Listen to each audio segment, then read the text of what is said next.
talk to you about what we see all the time where people get themselves into trouble because they don't understand some basic fundamentals about health and about physiology and neurology, and they try and help themselves, and they go in, they Google stuff and they read stuff, and the net result is they try and do things for their health and they get themselves into trouble.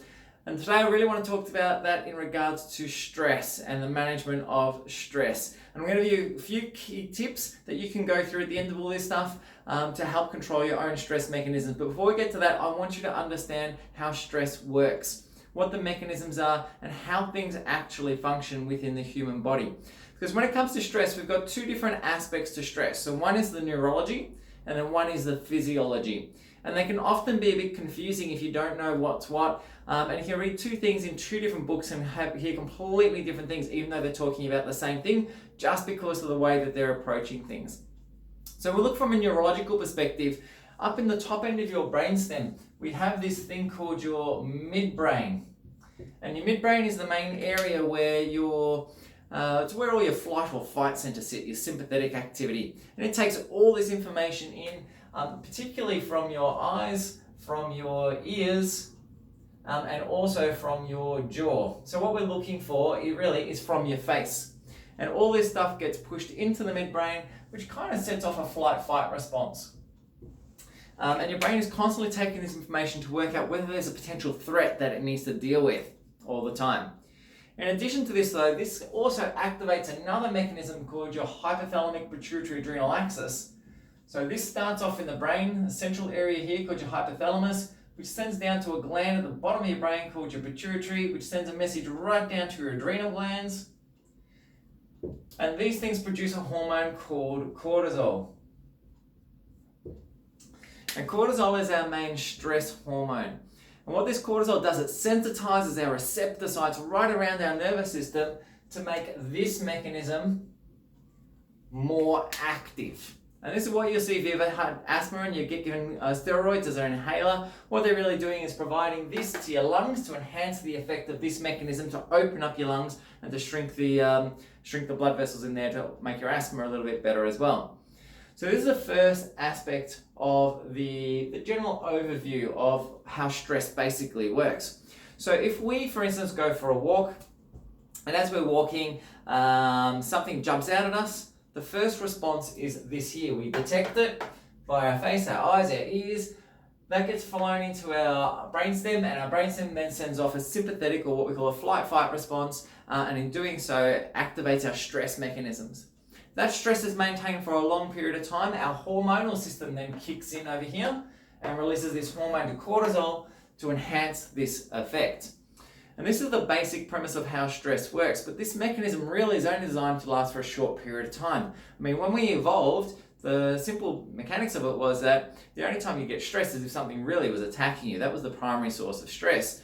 So within an hour, you've either escaped or you were eaten by something. So the mechanism really didn't evolve to run for long periods of time.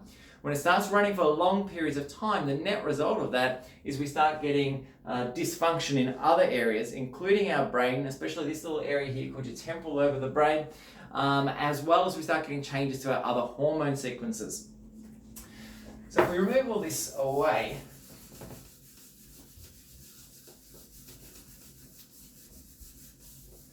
and we go back to looking at that hormone cortisol, cortisol is originally derived from a substance called cholesterol. And we're going to simplify this a little bit. But our cholesterol then gets broken down to form a substance called pregnenolone. I'm going to keep it simple from here, but this basically gets broken down into three main categories, which is progesterone, cortisol, and a hormone called DHEA. And DHEA in turn gets broken down to form estrogen and testosterone. So this is the main mechanism that we see when we start having prolonged periods of stress. These are the changes that we start seeing with things. So what happens is initially our cortisol pathway gets a priority because it's all about survival. We need to keep us alive. So this thing gets ramped up like crazy, and eventually the levels of pregnenolone start decreasing. And the net result is there's not enough pregnenolone to go around. So we start seeing drops in progesterone as a result. And then we start seeing not enough progesterone going around, so the DHEA levels start dropping as well. And then eventually, if your progesterone levels drop a long way, the net result is we'll start eventually seeing our cortisol levels also coming down.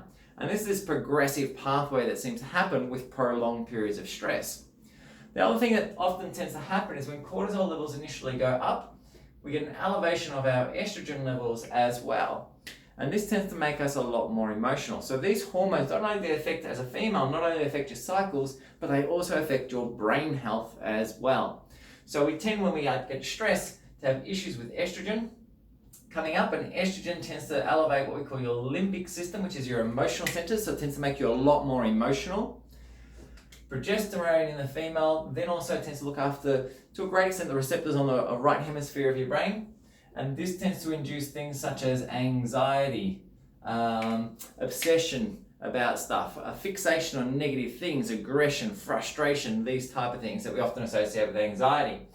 So the issue we see with this is that a lot of people will start taking various supplements to try and stabilize this stuff themselves because they've heard this person said that person said that, Google said this, so on and so forth. And the problem is, if you don't understand these pathways, you can actually create a lot of problems for yourself. So for instance, something like the herb licorice will increase cortisol, but not only that, but it also increases estrogen. So this can actually have a bigger issue if you're someone who's in the past suffered for something like breast cancer.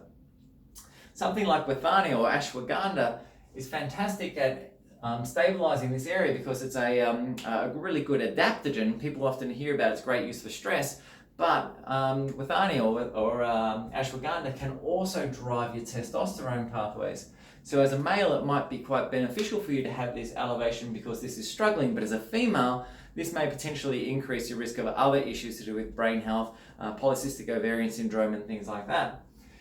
On the other hand, there's another herb called chaser tree berry, and chaser tree berry does a very similar thing in terms of supporting this area here. It's an adaptogen which helps with stress as well. However, it tends to drive progesterone counts, which may be fine if you're a female, provided you have the right hormonal balance at the time, but as a male, this may potentially also have adverse effects.